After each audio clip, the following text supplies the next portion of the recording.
Hi guys, এতিয়া বৰ্তমান হৈছিল গধূলি। তো মই দুপৰীয়া এটা কথা শুনিলোঁ। বহুত বেয়া লাগিছে বাৰু। মায়ে মোক কৈছে কথাটো যে জুবিন গায়ক এই পৃথিৱীত নাই। তো বহুত বেছি বেয়া লাগিছে আৰু বহুত মিছো কৰিছোঁ। এইটো বিশ্বাসে কৰাব পৰা নাই। তো চিনি পাওঁ ন, আমাৰ দেউতাৰে ফ্ৰেণ্ড হয়, দেউতাৰ ফ্ৰেণ্ড হয়। তো সেনেকুৱাকৈ এটা চিনাকি আছিল। কেতিয়াবা আমাৰ শুৱালকুছিতো আহে, কিছুমান গান গাবলৈকে আহে। তো সেনেকুৱাকৈ বাহিৰৰ জেগাত ফুৰিব গৈছিল। যাওঁতেতো কেনেকুৱা এটা ঘটনা হ'ল আপোনালোকে গম পাইছে। এতিয়া বহুত বেছি বেয়াও লাগিছে। কি কৰিম মই বিশ্বাসে কৰা নাই একদম যে এনেকুৱা হ'ব। আৰু বৰ্তমান পঢ়িবলৈকে ওলাইছিলোঁ, কিন্তু পঢ়াটো মন চন একো বহা নাই। চ' এবাৰ ৰেকৰ্ডে কৰি থৈ দিলোঁ বস্তুখিনি। তো সেয়ে বুজি পালোঁ আৰু বহুত ছাপোৰ্ট কৰিছিল অসমে, বহুত ছাপোৰ্ট কৰিছিল। এতিয়া নিউজতো পাই আছোঁ বা মোবাইলত কিছুমান ভিডিঅ' দি আছে যে জুবিন দাই পৃথিৱীত নাই। চ' মই বিশ্বাস কৰা নাছিলোঁ ফাৰ্ষ্টত। যেতিয়া নিউজত দিছে মই বিশ্বাস হৈ গৈছে। তো মোৰ আইতাই নিউজ চাই, মোৰ ককাই নিউজ চাই মোক তেতিয়া কৈছিল সিহঁতে, মোক চবৰে কৈছে। তেতিয়া মোৰ বিশ্বাস হৈ গৈছে, চবেই মিছা কথা নকয়। তেতিয়া মোৰ বহুত বেছি বিশ্বাস হৈ গৈছে।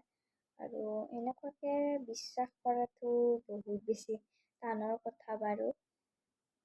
বহুত বেয়া লাগে যেতিয়া জুবিন দা আমাৰ এই পৃথিৱীত নাই। এতিয়াও বিশ্বাস নহয়, এনেকুৱা লাগে যে তেওঁ বাহিৰৰ জেগাত ফুৰিব গৈছে, চ' বাহিৰতে আছে। আজি যদি তেওঁ অসমত থাকিল হয়, এনেকুৱাকৈ ডেথ হ'ব লগা নালাগিল হয়। অসমৰ মানুহে বহুত ছাপোৰ্ট কৰে, এতিয়া বাহিৰৰ জেগাত গৈছে। তো সেনেকুৱাকৈ মানুহবিলাকে যাব নোৱাৰে যাম বুলিলে। কিছুমানে তথাপিও গৈছে, কিন্তু কিছুমানে নোৱাৰে। আমাৰ অসমত থাকিলে বহুতে ছাপোৰ্ট কৰিলে হয়, বহুতে চেষ্টাও কৰিলে হয় বচাবলৈকে। আৰু তেওঁ বহুত ভাল মানুহ আছিল। বেয়া মানুহ হ'লেও বেলেগ কথা, কিন্তু বহুত ভাল মানুহ আছিল তেওঁ। তো চবকে সহায় কৰিছিল। তো সেয়া বাবে বেছি বেয়া লাগিছে। আৰু এতিয়া আমাৰ পৰীক্ষা আছে চতুৰ্থ দিনা। কিন্তু আমাৰ কথা আছিল যে পূজা আহি আছে, পূজাৰ বজাৰ কৰিব যাম কাইলৈ বা পৰহিলৈ। গতিকে চতুৰ্থ দিনা এনেও পৰীক্ষাত যাবলৈকে নোৱাৰিম।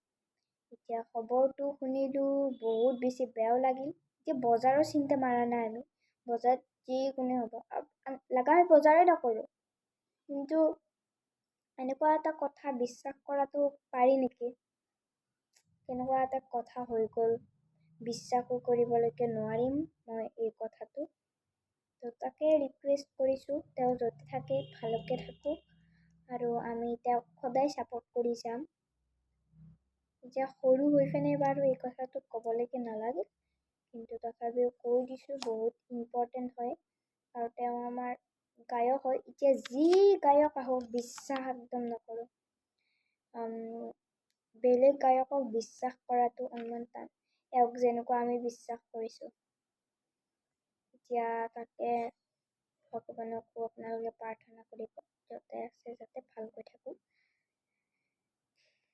তো আমাৰ শুৱালকুছিত ঘৰ হিচাপে বহুত জেগা আছে। শুৱালকুছিত এনেকুৱা ঠাই নাই যে অকল এটাই জেগা, যে এটাই জেগাতে আমি থাকিব পাৰোঁ। বহুত জেগা আছে আমাৰ শুৱালকুছিত, ক'ব নোৱাৰা জেগা আছে। কিন্তু এতিয়া চব জেগাতে আজি আমি গ'লোঁ এবাৰ। কিছুমান বস্তু লগা আছিল, সেইবোৰ কিনিলোঁ। আৰু জুবিন দাক অলপমান চাই আহিলোঁ, ক'ত ক'ত তেওঁ ছাপোৰ্ট কৰিছে। আমাৰ অসমখন গোটেই ছাপোৰ্ট কৰিছে তেওঁক। তো চবে চাকি জ্বলাইছে এশোৰ। তেওঁক অসমখনে ইমান ছাপোৰ্ট কৰে, সেইটো কোনেও বুজি নাপাব চাগে বাহিৰৰ জেগাৰ মানুহে। আৰু কিছুমান তাতে বাহিৰৰ জেগাৰ মানুহবিলাকে ইমান চিনি নাপায়। তেওঁ বাহিৰত বেছি নাযায়, অসমতে গান গাই থাকে। কিন্তু এতিয়া কি হ'ব, বাহিৰত গান গাব যাওঁতে তেওঁৰে ডেথ হৈ গ'ল। চ' এনেকুৱাকৈ বেলেগ গায়ক আহিলে আমি বিশ্বাস একদম কৰিব নোৱাৰোঁ, বিশ্বাস নকৰোঁ বাৰু। তেওঁক যেনেকুৱা বিশ্বাস কৰিছিলোঁ। আমাৰ শুৱালকুছিত আহি পোৱা নাই, মই মানে দেখি পোৱা নাই তেওঁক, কিন্তু ফটো ভিডিঅ'ত দেখি থাকোঁ। দেউতা, বৰদেউতা আৰু ডাঙৰ বৰদেউতা গোটেইগিলাই দেখি পাইছোঁ, আমাৰ চিনাকিও হয়। বেয়া লাগিল, বহুত বেয়া লাগিল। কথাটো শুনি মোৰ এতিয়াও বিশ্বাস নহয়। চ' সেইটোৱে আৰু কি কৰিম, মানুহবিলাকে জন্ম হৈ মৃত্যু হ'ব লাগে একদিন। আৰু মই গম পাইছোঁ যে 2025 বহুত বেছি বেয়া হ'বলৈকে যাই আছে। তো সাৱধানে থাকিব, ময়ো থাকিম, আপোনালোকেও থাকিব, সেয়ে কামনা হ'ল। ধন্যবাদ, আৰু তেওঁ য'তে আছে ভালে থাকক।